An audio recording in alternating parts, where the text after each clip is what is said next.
päevale kogunenud.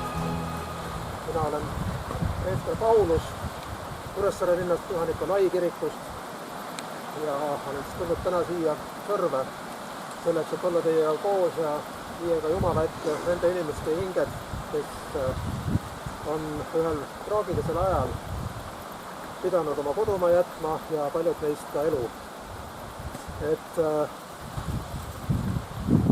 me teeme seda siis õigeusu kiriku kombe kohaselt, sest nii nagu kogu Saaremaa, nii ka Sõrve oli ju jagunenud selles mõttes kahe kiriku vahel, luteri ja õigeusu kiriku vahel. Ja seda, kas kumbasid rohkem oli, seda vist ei olegi mõtet üldse ju praegu enam arvutada, sest tegelikult ei ole sellel suurt vahet. Issand on üks ja tema riik on üks ja tema juurde oleme me kõik teel. Nii et me alustame siis seda hingepalvet siin selle risti juures Isa, Poja ja Püha Vaimu nimel. Aamen.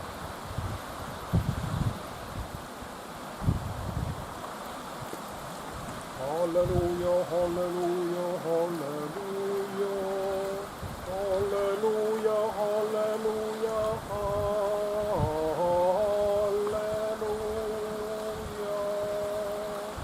Väga õndsad on need, keda Issand on ära kutsunud ja välja valinud. Halleluja, halleluja,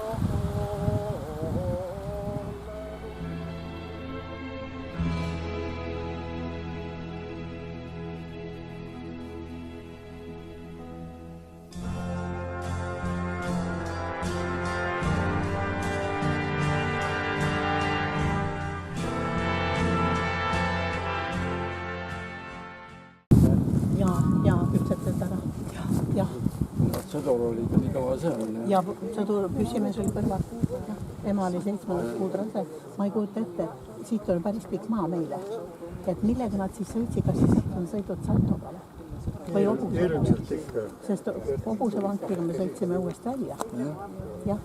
Ja siis ema isal oma märkmetest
on südame peal midagi öelda, siis see saab rahumeeli öelda. Kõik selle, mis ta mäletab, mis ta tunneb, mis ta hinges on, see on ümmargune number, 80 ja ehk on veel kuskilt tulnud midagi meelde, mida pole kunagi välja öeldud. Nii et head koosolemist. Tahaks kõigepealt võtta ühe laulu ja kui teil on sõnad meeles, võite kõik kaasa laulda, kui ei tea, siis ei ole midagi parata. Aga ma tahaks laulda, ma isegi ei ütle praegu sellise, ma hakkan laulma ja siis tulge mul kaasa.